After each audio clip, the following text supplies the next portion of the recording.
from the rights of siblings, the rights of the brother that are due upon his sister. And his rights are to obey him in what is kind and good, to listen to his advice, and to respond to his call when he calls to what is good, to raise him if he's younger than her, to take care of him.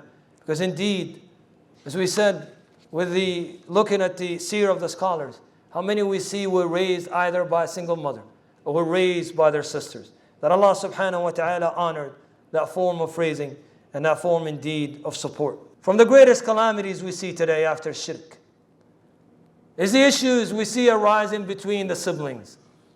A brother to a brother or a sister to a sister. That has taken a different route. Taken and dragging one another to the courts of laws. To stand before judges. So that he can imprison one another. Take the rights of one another. Dragging one another to the courts of laws. Calling the police on one another. Over silly matters that could be solved by at least ignoring them. Making dua for them. But to drag them to the courts of laws, how will one stand before Allah subhanahu wa ta'ala when He inserts such sadness into the hearts of their parents? How would someone ever stand before Allah subhanahu wa ta'ala when He severed the ties in means that would never done before? And the Prophet sallallahu alayhi wa sallam mentions the case of two punishments. That Allah will descend a punishment over in the dunya, beside what awaits a servant in the akhirah.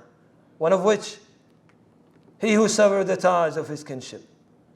And what severing is worse?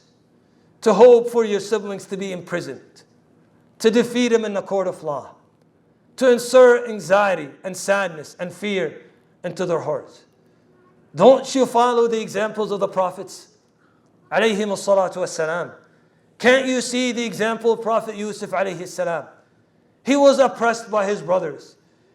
He was taken away from his own parents for years. Some of the scholars said 30 and some said 40 years. He was thrown in the well. He was sold as a slave and bought as a slave. He was imprisoned out of injustice.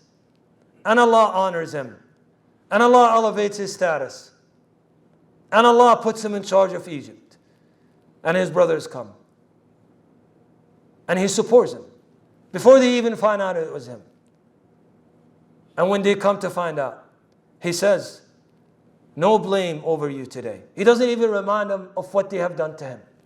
And what happened to him as a consequence of their jealousy. He said, no blame to be set upon you today. Allah will forgive you. And He's the most merciful of those who show mercy.